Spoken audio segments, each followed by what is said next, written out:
Hello again, everybody, and welcome to another edition of Brown's Latest. I'm Dave Grendzynski, and this is where you can mosey on in and get caught up on some of the latest news that involves our favorite team in the NFL, the Cleveland Browns, and then you can get a take tied to each one of those news items as we make our way throughout the show. Thank you to everyone who has liked our previous episodes, and I hope you will like this episode, but also to all of you who have subscribed. Now, we are so close to 6,000 subscribers. And I said the other day, for one show only, if we got to 6,000 subscribers, I would change my look. I would change the fit for everyone for one show if we can get to 6,000. Now, if we got to 10,000, I might wear no shirt. But we got to get to 6,000 first. But I digress.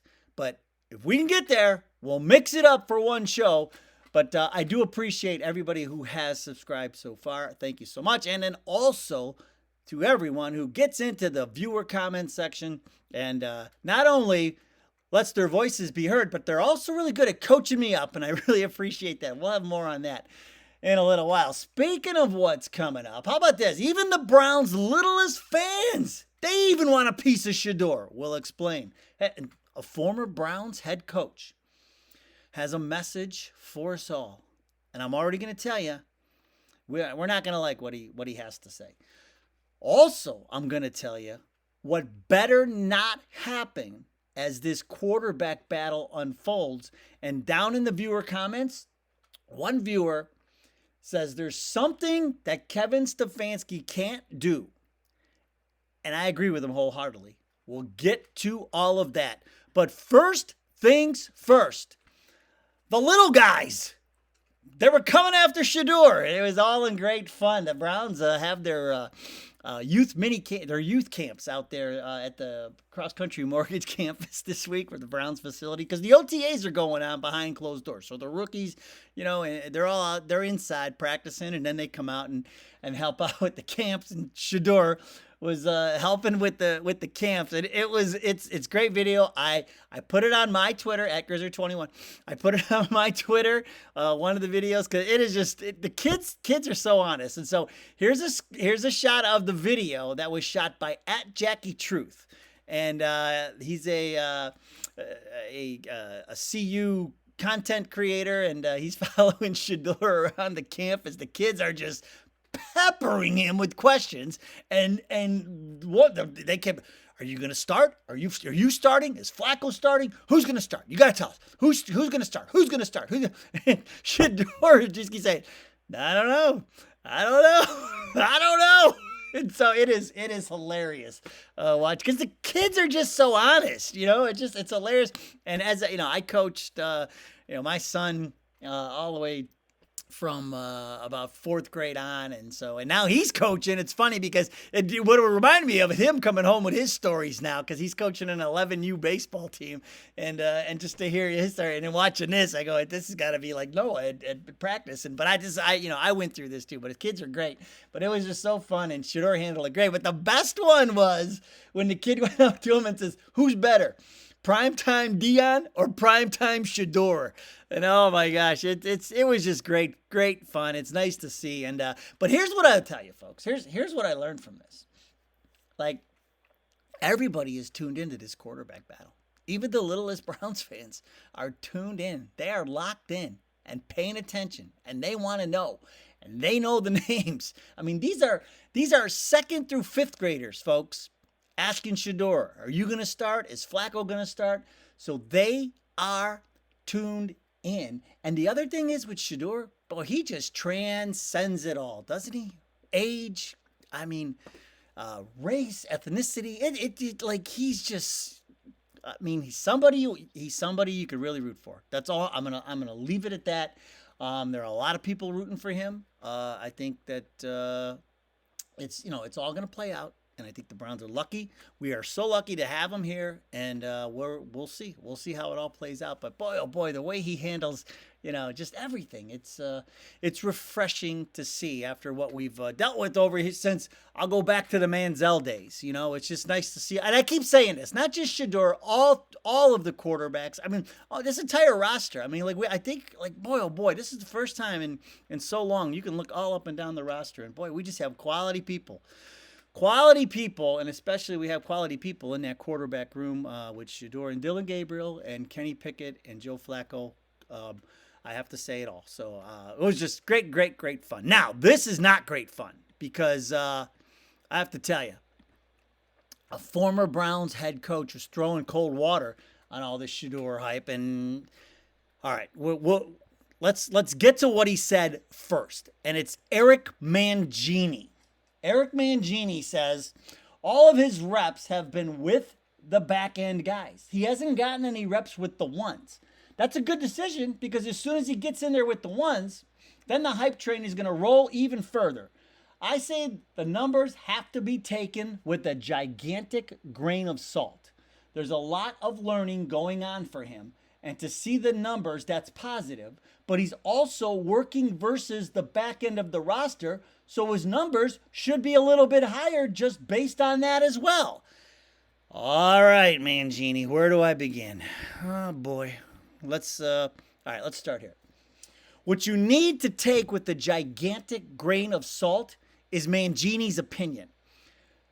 The only thing worse, now did you see Myles Garrett throwing out a first pitch for the Texas Rangers over the weekend in gigantic pants? The only thing worse than seeing Myles Garrett throw out a first pitch at a baseball game that's not a Guardians game in gigantic pants is Mangini ripping on one of our quarterbacks. I mean, 77%? What's he want him to throw? 99%? Give me a break, Mangini. Here's the thing. When Mangini was here, he was the Browns head coach for 2 years. Now, remember they dubbed him Man Genius in New York? He was terrible there, too, as a head coach. Let me just run the 33-47 is his regular season record, 0-1 in the playoffs. He was with the Jets from 2006 to 2008, us 2009 and 2010. Now, why the Browns would even, this is the Browns. Why would you even go out and hire this guy based on whatever. Anyway, his career record, 23-25 with the Jets, and we go out and hire him. 10-22 with the Browns. He was 5-11 each year. And so he also lost to Pittsburgh by almost 40. So, I take it all with a grain of salt. I would not, I'm sorry. I'm sure he's a nice guy, Mangini. I'm sure he is. But come on, man. Give me somebody a little more qualified to talk about developing quarterbacks because you had your chance and you did nothing with it. So I don't think his, I'm not, like I said, take it with a gigantic grain of salt, Eric Mangini and his opinion on what's happening with Shador Sanders at the moment. Now, speaking of the quarterback battle, I've been thinking about this, and this is what I better not see happen. And we'll probably have to revisit this when training camp gets started, but it's on my mind now because of some of the things we've been talking about in the comments. But this better be a true competition. Remember we talked, Andrew Berry said the other day, no, we did not undermine Dylan Gabriel, taking him in the third round and then taking Shador in the fifth round, because if you're in the room, and you're worried about somebody we drafted or signed, then you don't have the competitiveness to be in the room in the first place. And so it's it's best man win, basically, is what he's saying. And so, and remember, we said, I hope he means that. Because here's the thing, folks. We have a history of drafting a guy high or signing a guy to a contract, and no matter how bad they are, Deshaun Watson, just keep throwing them out there and hoping something is going to change.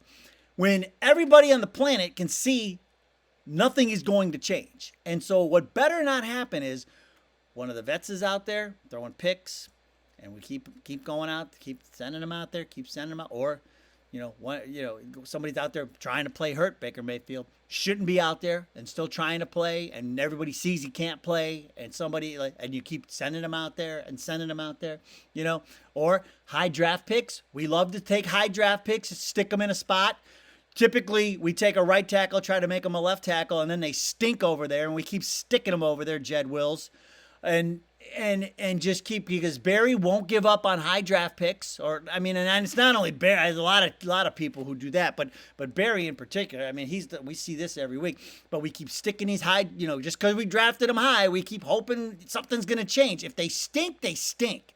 Like after year 1 or 2, if you can't tell like, that they stink, they stink. So what I'm saying is this: don't be sticking with somebody because you went out and traded for them like right after the season, or you took them in the 3rd round, or whatever. If you put him out there and he's not doing the job, next man up, let's go. That's what better happen, and what also should better not happen during this quarterback battle. Now, what's always happening down in the viewer comments is the viewer comments are beyond compare. You guys are awesome. And that discussion that I was talking about, what made me thinking about my last take was this. We had a great discussion.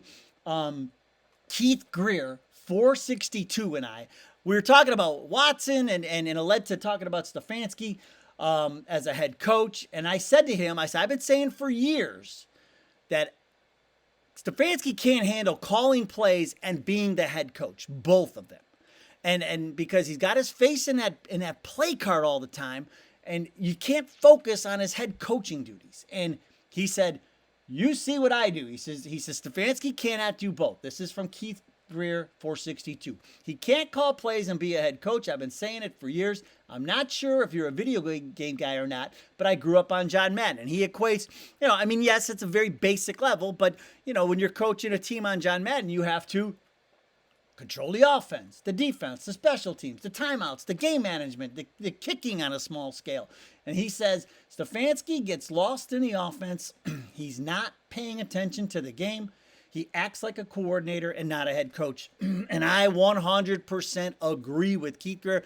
Ask any one of my buddies. I've been saying, and my buddies will tease me. They send me pictures of him with the play guard all the time. They're always texting me pictures of Stefanski with the gigantic Denny's menu play card. And it makes me nuts because I do think he would be really, really awesome at one or really, really awesome at the other. But we'll never know because he won't give up the play calling. And so I've been saying it for years. Keith agrees. I love to hear what some of you think. But I would really love to see. And I thought we were going to get a lot. But last year, I think that was more of a, see, I told you, if I'm not calling the plays, look, the offense is a disaster. That's just my opinion. That's what it looked like. But I think he would be so good as just one or the other, And if he wants to be a head coach, then be the head coach. Okay, moving on. Deanne Brown, 9986. Now, a lot of you coached me up on this, and I got an explanation. Ocho was not talking to James Jones on the facility. Remember, I talked about Ocho Cinco slipping and saying he talked to Denzel Ward, who said, Shador looked great.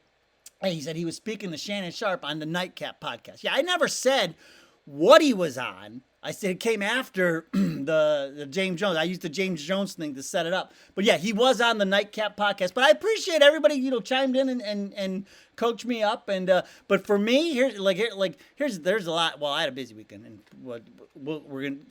But I didn't add that, and I appreciate everybody coaching me up. But for me, it was more what he said that was important than where he said it. And so, but I do appreciate everybody coaching me up.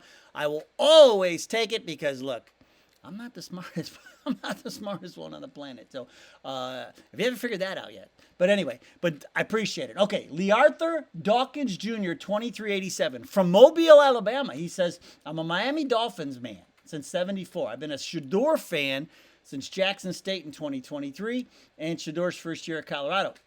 He said that, for the record, I don't trust the Cleveland Browns. They don't have a good resume and don't deserve a player like Shador. I hope they get it right for the Browns fans. And I will tell you as a Browns fan, I hope they get it right too. But I will also tell you this, Lee Arthur Dawkins. One, I love Mobile. Two, even Browns fans don't trust the Browns, Lee Arthur. I mean, we've been going through, this has been going on since Bernie. So, with the picks and the mismanagement, just look at the jersey with all the quarterback names. And so we feel you, man. But at some point, this has got to turn around. And like I said, there seems to be a different vibe this year. And so let's play off that positive energy and let's turn it into something really good. All right, we're going to end on this. Black Stacker. Remember I talked about Jason Day carrying the black and yellow golf bag at the U.S. Open, which if he had an orange and brown golf bag, he would have won the whole thing, but he didn't. But Black Stacker says this, I'm defending Jason Day. He says, who came up with these rules? Who can be a fan of which teams? Hey, I got Steelers, Broncos, and Browns gear. Let the fans love who they love, Dave. And he put it in capital letters, so he was yelling at me. All right, Black Stacker, I appreciate it. Like, here's the thing. That's all in good fun. I honestly, one of my dearest friends, massive Steelers fan, massive. So I deal with that daily. And this is over the weekend, I was at his son's graduation party. One of my closest friends, known him for over 30 years, massive Broncos fan. Been to Broncos games with him, Browns-Broncos games, massive Broncos fan. So I get that, but hey, man, I'm a Browns fan. And Pittsburgh's our arch rival. And, they've had our number for so long. And so, look, Pittsburgh's a great city. Been there. Love going to eat the sandwiches. And, and I love how they did the baseball state. Everything. I love a lot of things about Pittsburgh. I just can't like the Steelers. I'm sorry. But that's where we're at. All right, it's all in good fun. That's why we do this, folks. All right, hey, 6,000, we'll change the fit. Thank you so much again, though, for everybody who has subscribed. I really appreciate what you've done for our little show. All right, that'll do it. Go Browns. We'll see you next time.